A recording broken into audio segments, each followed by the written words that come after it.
This is Premier Sports Fan Center. My name is Remenek Benue. Don't forget to subscribe. Alpha.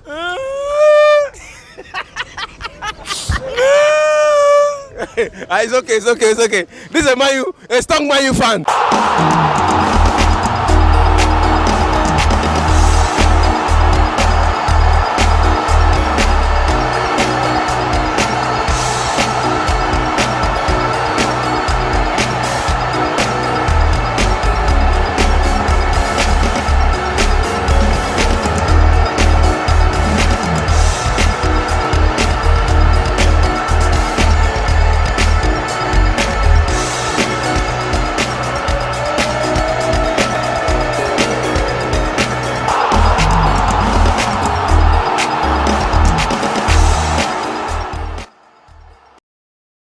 To another beautiful day of football. This is the Premier Sports Fan Center, and this is our live show. Remember, in Premier Sports Fan Center, we analyze football here, we break it down, we make you understand what football is all about. And today is another big match, the FA Cup final, the match we all have been waiting for, and it is the Manchester Derby. The match between Manchester City versus Manchester United already on the way. We are here to give you all the minute by minute and all the run by run. We're going to break it down for you. I'm not alone in the studio. I have some big sport analysts with me, and I also have a Manchester United fan, the man that can tell you everything about Manchester United. Is here with me. Olamide Bado. You are welcome to this studio. Hello, football fans. It's great to be here once again. Thank you for having me. It's been a while. You've not been with us. Yeah, I've been telling Man U to keep on winning, so I'll be in the studio for the final. Yeah, the day Man U won the Carabao Cup, I was saying, Olamide is not here. The Man U man is not here, but you're here with us. Probably you're going to have your second trophy for the season. Yeah. Let's go United. Okay, let's go United. And we have the biggest, one of the biggest analysts with us, Shege Lolo. How do you do today? Good afternoon, football fans. Yeah. It happens to be one of the biggest football games today. Yeah. We're talking about the oldest football competition in the world. That's FA Cup final. Wow. What's a world final we can have? This is the kind of football everybody actually wants to see. Let's talking about Manchester City versus Manchester United. And don't forget, if we are talking about one of the most successful football clubs in the world, and undoubtedly the most successful football club in England, talking about Manchester United. And Manchester City is one of the most successful modern football clubs. So it promises to be, a world final. It promises to be a beautiful game of football, and no doubt that 7 minutes into the game, it's already 1-1. So we have a game at hand. They are catching up on our records. They are catching up on your record. Yeah. What are the last time Manchester United versus Manchester City met in the FA Cup final was in 2012, and Man U won that match by 3-2. I think it's been a while now. We're going up to 11 years now. And we don't know what's going to happen here today with this kind of Manchester City that's on fire. Warming up for the treble. Do you think Manchester United can stop them? We are both on fire. I won't say that. We are both on fire. So I'm not giving them the title so easily. I'm not giving them the call so easily. They have to fight for it. You have to fight for it, given the fact that Manchester City have been, they have been winning. Their winning streak this season is something amazing. They have been winning most of their matches, and the Manchester United, I think they have won their last 4 matches. Given the fact that they want to play in the Champions League, and they have to put everything in place to make sure they win, and they have qualified. I think they've been among those who are qualified for the Champions League level now. So, it's going to be a tough match anyway. But what are you seeing? What do you think, Shegelo? What do you think will be the outcome of this match today? Well, he's a Manchester United fan, so I expect that's a bit of what's it called, of the way he said it. But we know what Pep Guardiola and his boys can do.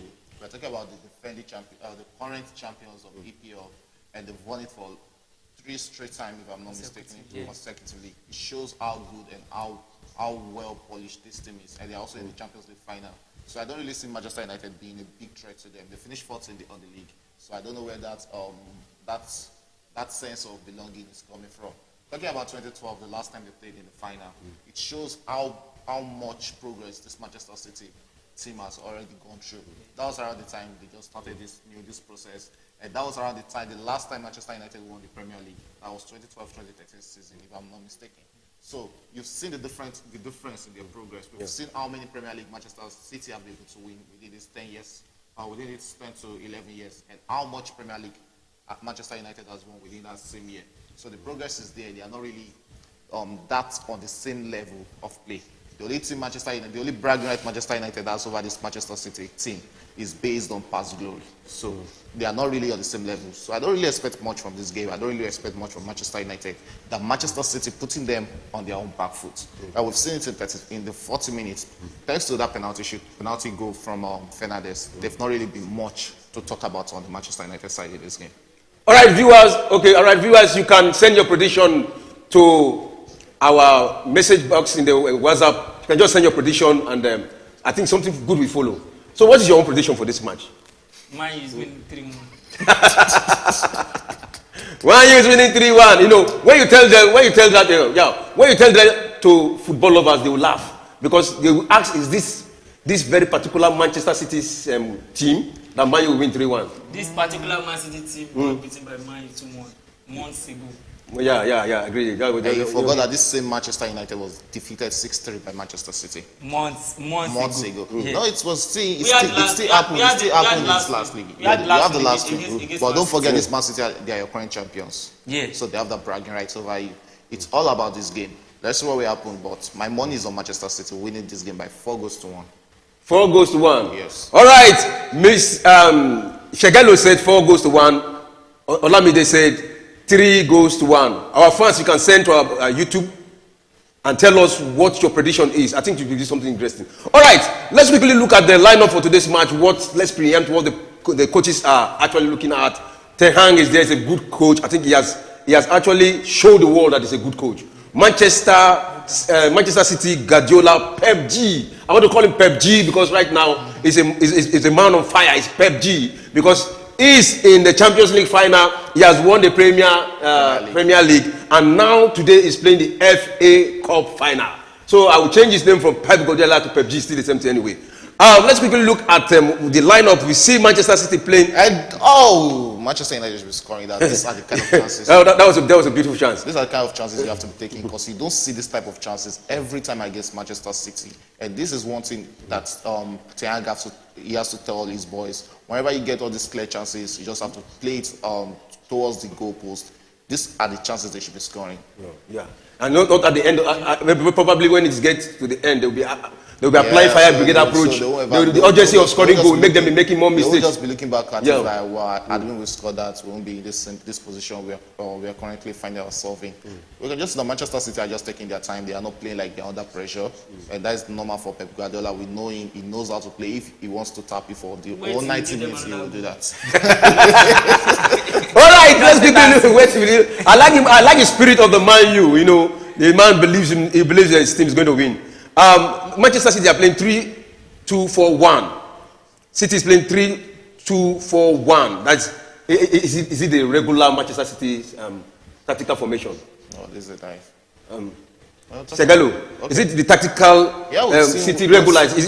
We've seen him play that kind of formation recently. That is what do you call the formation? 3-2-4-1. Okay, 3-2-4. Four midfielders. Yeah, we've seen him play that kind of formation recently. You know, Pep Guardiola is a coach that actually tweaks his formation very well. He has the players. He knows what he's trying. You know, don't forget that we have Manchester City against against Inter Milan coming. So he'll be trying some formation because you know the the Italian team, how they play in the how Inter plays in the Italian Serie A. So he'll be trying some new formations. And for the past 43 minutes, I think the formation has actually been good for him.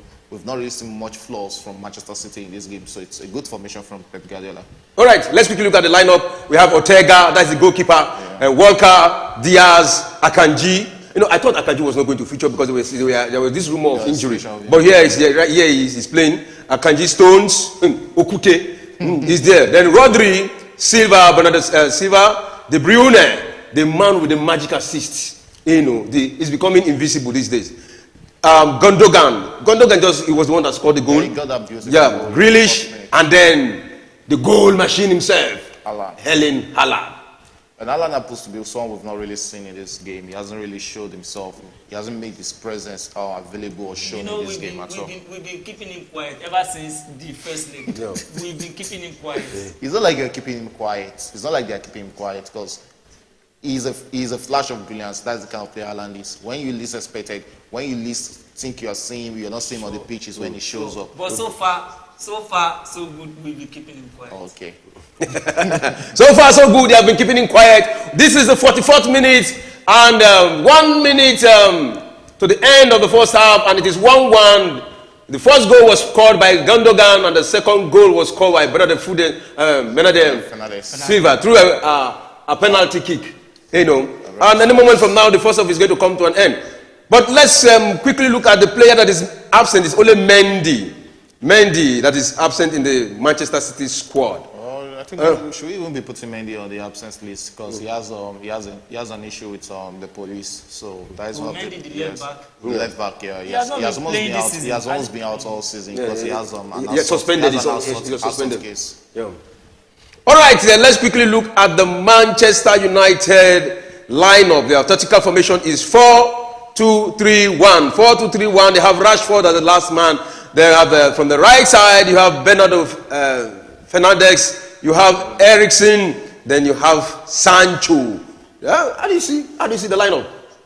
I think it's okay, but I was expecting more of Sabitzer instead of Fred. Wow. Sabitzer instead of Fred. Yeah. All right. Let's quickly look at the lineup. We have De Gea at the post, Wan-Bissaka, Lindelof, Varane, Luke Shaw. We have Casemiro. We have Fredo. Then we have Fernandes, Bruno. We have Eriksen, Sancho, and Rashford. That is the lineup. Is it a good one? Yeah. A good one is a typical Manchester United squad. That is one of their strongest 11. Probably they will say that Anthony is not starting. Maybe that is the only person looking likely missing from the first team. All right. They have a strong team here. All right. Let's quickly look at the missing players. The missing players, we have Anthony is having ankle injury. We have Greenwood is inactive. We have Jones who is having knee injury. We have Masha who is having thigh injury. We have Martinez who is having leg injury. We have Sabitzer who is having knee injury, and we have the big knee injury. I'm not seeing the man they brought to come and be scoring goal for them. Vegas. The defensive striker. This is a chance for Manchester United. Manchester City they have to just get into this game. Yeah. I think they are losing attention in this game. They are losing attention in this game. It's not about pressure. The pressure is on them because you know they are fighting for treble. Yeah, they're actually fighting for treble. We are trying to rule the party. You guys are just trying to be the spoilers in it. But I don't see any spoiling in this game. Manchester City is taking this. We know what Pep Guardiola can tell his boys at the end of the first half. They've been the better side for the better half of this game. So no doubt. I don't think this is not about spoiling anything. This is about us having a great season. It actually be a great season for you guys if you win. So we are not actually spoiling anything for them. We just want to make a good season for ourselves. Manchester City are not here to come and play. They also have a potential to win. They are potential champions for three trophy. So they're also not here to play. They want to win the FA Cup having win the Premier League, and they have the Champions League to also win. So they are also looking forward to that treble win. So they're also not here to play or take the game as a friendly match. All right. Let's quickly, Shegalo, can you just briefly, now this is the 48 minutes. They have played 3 minutes additional time into the first half. Can you just briefly summarize the good play of Manchester City and what you don't like, and what do you think we affect them in this match, or what do you think that will add positively to their winning in this very particular game? What you have seen so far? Well, what I've seen so far, the good thing is they got that goal very early into the game. Yeah. I think they've gone at the back of Manchester United, probably losing 1-0 or losing 1-0 right now. They'll be having an issue against this Manchester United. They're still taking the game slowly and normal the way Manchester City takes their game. Yeah, what they need in this game actually is just those silly mistakes like we saw with Grealish. It was an unnecessary mistake there. That foul in the box, taking his hands up. Yeah, it wasn't intentional. Some coach will actually give it on. I'm sorry, some ref will give it and some won't give it. Yeah. We've seen it happen where referee don't give those kind of balls in those situations. So these are the kind of things they have to cut out in this game. The lesser error you make, the better it is for you. I'm not seeing the kind of Manchester City we saw against Real Madrid, whereby they play an all-attacking football during the second leg against Real Madrid. I think we saw this game when it started, the fear was on the Manchester United players. They were not actually attacking as much as they're attacking. After that Manchester United equalizer, I think the players are actually believing in themselves that we can actually attack this Manchester City team. But they need to know one thing, that the more you attack Manchester City team, the more you are putting yourself into a vulnerable position to concede more goals. You know, maybe we actually wanted to show. A chance for Manchester City, but the gear was there to do justice to that ball. That was a good cross from De Bruyne. All right, Mr. Olamide, yeah. Let's say we don't turn time now. What positivity have you seen in the Manchester squad? And what, if I ask you as a Manchester fan, what are the areas you don't like with what Manchester City is playing in this first 45 minutes? The match has just come to the first half have just come to an end. Can you tell me what you like and what you don't like, and what you would want Ten Hag to do when they come back for the second half? You know what I don't really like is the way we started the game. The goal is too early. It was too early, and we allowed Man City to play their game. Yeah. We leave them. We want to see what they want to do. So now you see the game.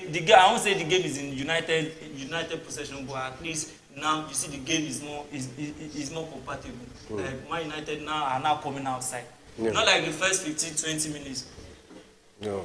Not like the first 15-20 minutes, it says an early goal. I think this will be one of the fastest FA Cup final early goals. Because it's the first minute, it's not even up to, it's some seconds. You mentioned something about Grealish making rubbish, silly mistake. Yeah, I was complaining about the game too. This is an FA Cup final. Yeah. You go for any ball. You don't get a shot and you stay. It's not about you not going for every ball. Yes, he didn't go for the ball. He didn't go for the. He contested the ball. He contested to. I was talking about the game. The yeah, the no. It wasn't the gears probe. It wasn't. Okay, you're talking about the penalty. The goal. The Manchester City goal. Okay. It's not every ball a keeper. He was already stuck to his foot. There's little to what he can do there. He wasn't expecting that shot. Yes, that's what I'm saying. We've seen goalkeepers struck to the foot that they couldn't jump or go for a. But do you want me to agree that he's not okay? You said he's not expecting the ball, so you want me to agree that he's not ready? He was not ready at the first minute. How many silly mistakes? How many silly goals have we seen Digia considered in this game? He has made some worthy save in his game. And don't forget, this is one of the very best goalkeepers in the world. That's why I'm more complaining about this error he made. I don't see that as an error. That was a beautiful hit from from Gundogan. Boy, could have anybody could score that. Yeah. It was a beautiful hit from him. But you know, the guy is a kind of keeper that would have saved that ball. Olamide, I agree with you to some extent, because one, this is FA Cup final and it's made for the best. Now, the gear has a very big name when it comes to, and the worst part of it is that ball came. There was no attempt at all. Yeah. He didn't even make any attempt. In fact, I want to say, probably he didn't see the ball. I won't fault him for that goal. No, there's no fault on. He didn't even see the ball. He didn't even make attempt. He should be ready at all times. He was ready. I won't fault him. He was ready. He did not even make attempt. We are going to see that goal again. They're going to have the replay of that game. There was no attempt. At least as a goalkeeper, you make attempts. You make attempt, you jump. He was struck to. What is it? What was he doing on the floor? He never knew where that shot. Did they tie his leg on the floor?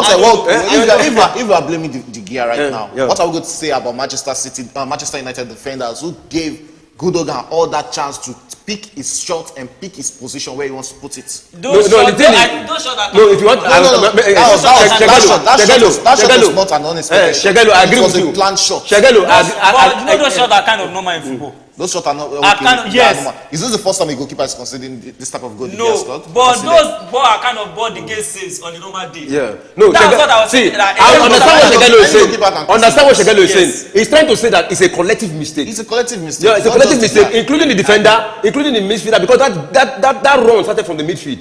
Including the defender, including the goalkeeper. They were all wrong. They didn't do the right thing at the right time. And that was what caused that goal. He had all the time, over 5 seconds on that ball to pick his spot. So it wasn't really the guy's fault to some extent. But what was he doing on the floor? It was not on the floor. He was not standing. The thing is that it was really done. If that shot was a flat shot, he's surely going to make a dive for that. Do you know? Yeah. So whatever if he had jumped before the shot was coming on the flat shot, he has no reason to jump. He had no reason to jump. But now he had a reason to jump before. Also, probably because I'm a Chelsea fan, because I've seen my goalkeeper talking about Kepa conceding so many silly goals. Yeah, but it's not actually a bad goal he conceded. Any goalkeeper could concede this. That is it. So I'm not really blaming the guy for that goal. All right, that is good. We have talked about the goal scored against Manchester United. Let's also talk about the goal, the penalty against. We were talking about it, off studio. But let's talk about it so that people now. You said it was not a penalty. It was not a clear penalty. It wasn't a clear penalty because. One, I want to believe there's no way you're jumping, you're making a move into the air with your hands beside you. Yes, his hands was in a natural position. Any ref could give that penalty, but it wasn't really a deliberate or intentional penalty. I think this is one of the rules that maybe FIFA or referee association have to come up with when it comes to penalty or giving penalty for handball. Because when the handball is not obstructing a goal creating opportunity, I don't see any reason why it should be given a penalty. No. It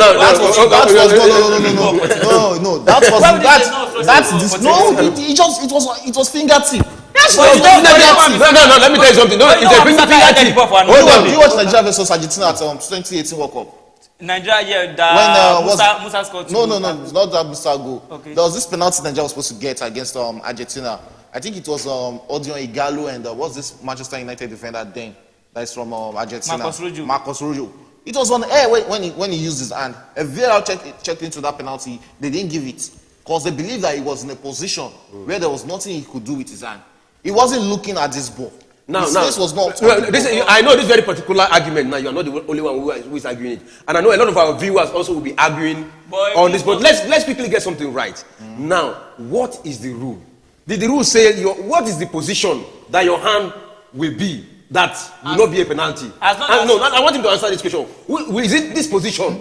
You understand this position? Is that the position or this position? Maybe your hand will be on your hand. There's no way you're jumping with your hands by your side. There's no way you're jumping. That is it. There's no way you're jumping without your two hands up. So now you want defenders to be jumping with their two hands up. It just happened coincidentally that ball hit him at a fingertip. There's nothing he could do. Now let me tell you something. Do you know that the football cannot judge your intention. Yes. They can only judge what happened, what they see. That is where they will judge. So now his intention may not be that, but his intention was not on the right position because this way it is not the right position at all. But if it's like this, I know that one is the right position. You understand what I'm saying? And let me tell you another thing. Why is a clear penalty? Why is a clear penalty? Because the ball, he headed the ball and he was going towards another player and the hand obstructed it. No. Of course, he obstructed it now. He did obstruct it. It's not like when he hit it, it came down to his front. No, the ball still moved. No, but he has changed the position. He has redirected the position. No, I like to ask, are you a Manchester United fan? No, I'm not a Manchester United fan. I'm just saying the truth. You know what I'm saying? I'm just saying the truth. You know, maybe a penalty will come for Manchester City in this game. There's no problem. We'll surely say penalty for Manchester City in this game. Yeah, maybe if he was a defender, he would have been more cautious there. Because he never expected that ball hitting his fingertip. It wasn't like he went with his hand to obstruct that ball. It just came out and hit. The truth is, I'm one of Grealish fan. You understand? I love his improvement so far. You understand? I love him. And if you observe, anytime we talk about, when we come to studio, when we talk about Manchester City, I always talk about Grealish. I talk about his improvement these days under Guardiola. And it's something that, but this very particular one, no, it's a clear penalty. All right, they gave it out. All right, this is Wembley and the FA Cup final. One of the second biggest stadium in Europe. I think it's having 90,000 capacity. The only stadium that is bigger than it is the Bernabeu, the Barcelona's stadium, with 99,543. That's Camp Nou. Yeah, Camp Nou. That's the only stadium. Wow. Right now, I don't think the number of spectators is going to affect any of the team. No, it's not going to affect any of the team. I think when sharing the ticket, I think they share about 40% for them. Okay. They sell 20% to neutrals. So I think they're having equal or close to equal number of fans, spectators in this stadium. So we have a cup already. No, but I remember, see, I've conquered Wembley before this season. You've conquered Wembley, yes. You actually won an SUG Cup there, so you don't come here and tell me Man City have been in the final of Calicut, they would have played. Yeah. So you are so I'm not happy. That's it shows how much priorities and qualities really dropped in the Manchester United. No, this is just progress. No. When we see Manchester, when we start seeing Manchester United start celebrating Carabao Cup, it shows how much they've digressed in reality. What are we supposed to do? What are we supposed to do when we won it? Let me tell you, bro. When you play 38 matches, yeah, that's the Premier League. That's the league. Yes, the league. Every match you win, won't you celebrate? No, the league is different. It's different. If you win, if you play now, let me give Carabao Cup. Carabao Cup is what about 400,000 pounds. 400,000 pounds. What about if you play friendly match and you win? Will you celebrate? No, friendly match is. Why would I celebrate? How many players celebrate friendly match? What if we end up? But the way he's saying, the way he has been talking about this Carabao Cup, the way he has been talking about this Carabao Cup, bro, let me tell you. A more better season than Arsenal. Chegelu. Based on you don't have a better season than Arsenal because you won the. With the Carabao Cup and finishing third, we have a team that finished second. So I don't see it as you have a better because Arsenal finished second. Yeah, Arsenal finished second. With no trophies to show for it. There's one thing about football. No, let me tell you something. The player was not even in the Golden Glove. No highest goal scorer. Not top assist. Okay, you won another trophy. We have two of their players in the best 11. Best level, yeah. We should have two of their players in the best 11. I think Odegaard surely should be. Odegaard is there. Yeah, their players in the best 11. Fantastic season. Okay, I was talking about the capacity. We saw Fernando Brunes scored and he went to celebrate in front of Manchester City fans. Yeah, is that acceptable? No, it's acceptable. You can celebrate anything. But I think I remember when they punished Adebayo. When Adebayo scored, Adebayo ran all the way from from Arsenal, from where Manchester City were faced. We ran back to where Arsenal fans were seated. That one is you trying to insinuate or trying to push aggression or try to push this reaction from opponent fans. But this one, he scored very close to where the fans are. He couldn't run. There's no way you are expecting him to run back to the other side where Manchester United fans are seated. So you can just celebrate anywhere. It's not the first time we're seeing players celebrating in front of opposition fans. It's just about the heat, the kind of bad blood between both teams. When this guy scored, when Gundogan scored, he was very close to Manchester United fans. He celebrated his goal without anybody hitting him. Okay. So it's just about the bad blood between both teams. That is it. And the rivalry between the two neighbors. Yeah, the rivalry between both of them. Okay, now we are it's the second half we see comment, but let's quickly talk about the Under-20 World Cup. We saw Nigeria defeated Argentina 2-0. How do you feel at that moment? Well, thank God Yemi is not on set today because I know one thing will be telling me today is because I never gave Nigeria the chance to game. Okay. He told the Nigeria was good. No. That's why I used to call him the octopus because we're actually good at this competition. Good. But twice I've gotten it wrong against him because against Italy I said no. There's no way Nigeria is defeating Italy. And we ended up losing 2-0 against Italy. We ended up defeating Italy 2-0. I think we were even in the studio that day. Then we have against Argentina because this Argentina is actually a very technical side. Yes, they have some great players in that squad. But when you look at the way Nigeria lined up that day, it was I saw a team playing what's it called man marking. They actually marked and they were disciplined the way they marked the Argentina team. Yeah. 1-on-1. Unfortunately, we won that game 2-0. Yeah, we didn't play the best of game. Ladabosu came in with this kind of Jose Mourinho pattern of football. Just get the goal. There's no need for possession. But if you see the ball possession, Argentina really had the better of the possession. Yeah, we're going to the quarterfinal now where we'll be playing South Korea. I think it's better when we're playing this white because we can use our physicality to actually oppress them. It's better than when we play against the black South American. We saw Nigeria against Brazil. Brazil, they matched us physical for physicality and defeated us with technicality in that game. So it's a good game for them. Let's just take the game one by one. And don't forget the Nigerian Premier League Super 6 is also on. And like we're seeing correctly on the screen is the Imba against Remo Stars 2-2. Yeah. The game is going on live at Mobolaji Johnson. That is the old Onikon Stadium in Lagos. Yeah. Beautiful game of football. Football fans can actually go to the stadium and enjoy beautiful game of Nigerian Professional Football League. All right. Olamide Bado. Did you watch the match, the Nigeria versus Argentina? You know, you could easily vouch for Nigeria under 20 team, under 17 team. But you see, the